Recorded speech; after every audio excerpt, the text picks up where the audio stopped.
Question number 4, find the area of shaded region in figure 12.22। मुझे कहा गया है फिगर 12.22 में ये शेडेड एरिया निकालना है। Where a circular arc of radius 6 centimetre. जहां सर्कुलर आर्क, बहुत ध्यान देना, ये पूरा सर्कल नहीं है, ये सर्कल की बाउंड्री का एक पार्ट यानी आर्क है, और इस सर्कुलर आर्क की रेडियस हमें 6 सेंटीमीटर दी हुई है। Has been drawn with vertex O of an equilateral triangle OAB of side 12 cm of as center। या मुझे ये भी दिया हुआ है कि यह एक ट्रायंगल OAB है जो कि इक्विलेटरल ट्रायंगल है। ध्यान दीजिएगा, ये ट्रायंगल इक्विलेटरल ट्रायंगल है, यानी इसकी सभी साइड इक्वल हैं, और इस इक्विलेटरल ट्रायंगल की साइड की लेंथ आपको यहां पर 12 सेंटीमीटर दी हुई है। तो अब मुझे कहा गया शेडेड एरिया निकालना है। देखिए यहाँ शेडेड एरिया जो भी ड्रॉ दिया हुआ है वो पूरा ही शेड किया हुआ है, तो यहाँ जो भी ड्रॉ उनके एरिया को ऐड करना है, टोटल शेडेड एरिया आ जाएगा। लेकिन नॉर्मली बच्चों से जब पूछा जाता है टोटल शेडेड एरिया, जो भी शेडेड अलग अलग फिगर है उनके एरिया को ऐड करके बोलो, तो बच्चे बोलते हैं सर्कल का एरिया प्लस ट्रायंगल का एरिया शेडेड एरिया हो जाएगा। लेकिन आप बिल्कुल ध्यान से देखिए, ये ऊपर जो ड्रॉ है ये कंप्लीट सर्कल नहीं है। ये ऊपर जो ड्रॉ मेरे पास है, ध्यान दीजिएगा, ये ड्रॉ यहां पर कंप्लीट सर्कल होने की बजाय, ये ध्यान से देखिए, मैं इसे थोड़ा शेड कर देता हूं। ये कंप्लीट सर्कल नहीं है, ये सर्कल का एक पार्ट है जो कि रेडियस से बना पार्ट है, यानी इस सर्कल के पार्ट को आप, रेडियस से बने पार्ट को सेक्टर ऑफ सर्कल कहेंगे। यानी लॉजिक ये बनता है कि ये जो सेक्टर ऑफ सर्कल है, रेडियस से बना पार्ट है सर्कल का, इस पार्ट का एरिया निकालूं मैं, और नीचे ट्रायंगल, इक्विलेटरल ट्रायंगल का एरिया निकालूं और दोनों को ऐड कर दूं, तो टोटल शेडेड एरिया आ जाएगा। यानी मैं यहां आंसर में लिख सकता हूं कि टोटल शेडेड एरिया इक्वल होगा एरिया ऑफ मेजर सेक्टर। दोबारा ध्यान दीजिए ड्रॉ पे, रेडियस से बना सर्कल का बड़ा part, large part, major sector का area, plus area of equilateral triangle, area of equilateral triangle OAB। अगर मैं इन दोनों फिगर के एरिया निकालकर ऐड कर दूं तो मेरे पास टोटल शेडेड एरिया आ जाएगा।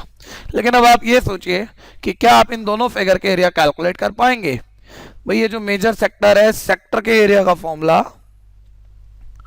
Actually area of sector minor हो या मेजर, उसके एरिया का फॉर्मूला होता है θ/360 πr², जिसमें हमें उस सेक्टर पर सेंटर से बना एंगल थीटा चाहिए और रेडियस चाहिए। रेडियस मेरे पास यहां पर 6 है, लेकिन थीटा यहां पर, नॉर्मली बच्चे बोलते हैं एंगल थीटा हुआ, लेकिन ये एंगल आप गलती से ना ले लीजिएगा। जिस सेक्टर का आपको एंगल निकालना है, जिस सेक्टर का आपको एक्चुअली एरिया निकालना है, उस सेक्टर में एंगल इधर बन रहा है। ध्यान से देखिए, एंगल ये वाला है, ये एंगल कहां से आएगा? ये एंगल तो मुझे नहीं पता, लेकिन नीचे ट्रायंगल OAB एक इक्विलेटरल ट्रायंगल है। ध्यान दीजिएगा, ट्रायंगल OAB एक इक्विलेटरल ट्रायंगल है, और इक्विलेटरल ट्रायंगल में सभी एंगल 60 होते हैं, इसलिए यहां पर ये वाला एंगल तो 60 डिग्री होना चाहिए। लेकिन हमें जिस सेक्टर का एरिया निकालना है, उस सेक्टर में तो हमें ये एंगल नहीं, बल्कि दूसरा वाला एंगल, दूसरी तरफ वाला एंगल चाहिए। आप जानते हो एक पॉइंट पर कंप्लीट एंगल, पूरा एंगल, चारों तरफ बना एंगल 360 डिग्री होता है, और 360 में से मैं ये 60 माइनस कर दूं तो ये सेक्टर का एंगल, जिसे मैं थीटा बोल रहा हूं, ये थीटा यहां कैलकुलेट हो जाएगा, ये वाला theta.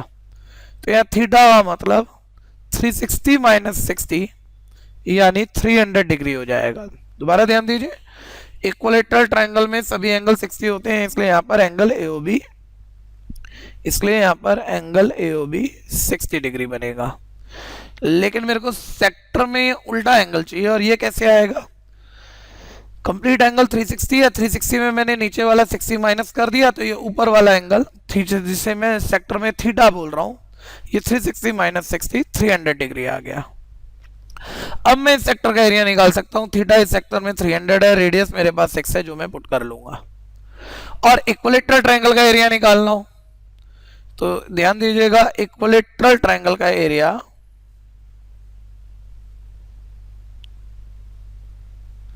Area of equilateral triangle √3/4 side square होता है।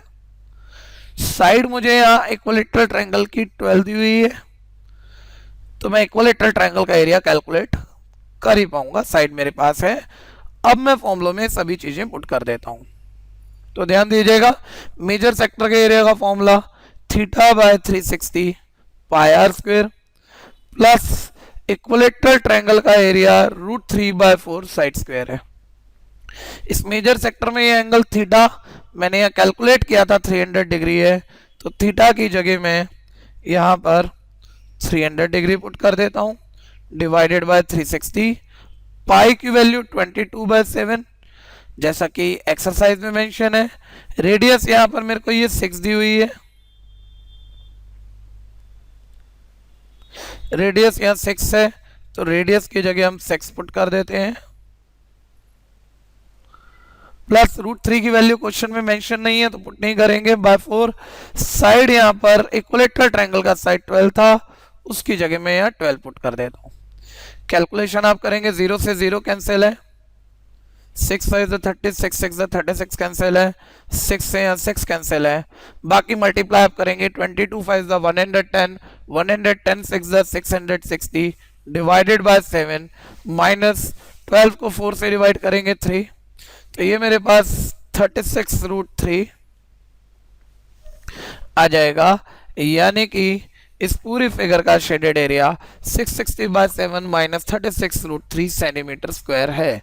लेकिन क्वेश्चन ये क्रिएट होता है कि क्या मैं √3 की वैल्यू पुट करके इसे सॉल्व करूं, लेकिन क्वेश्चन में मुझे यहाँ पर √3 की वैल्यू गिवन नहीं है, तो इसलिए मैं इस कैलकुलेशन को आगे नहीं बढ़ाऊंगा। तो ये इस क्वेश्चन का आंसर है।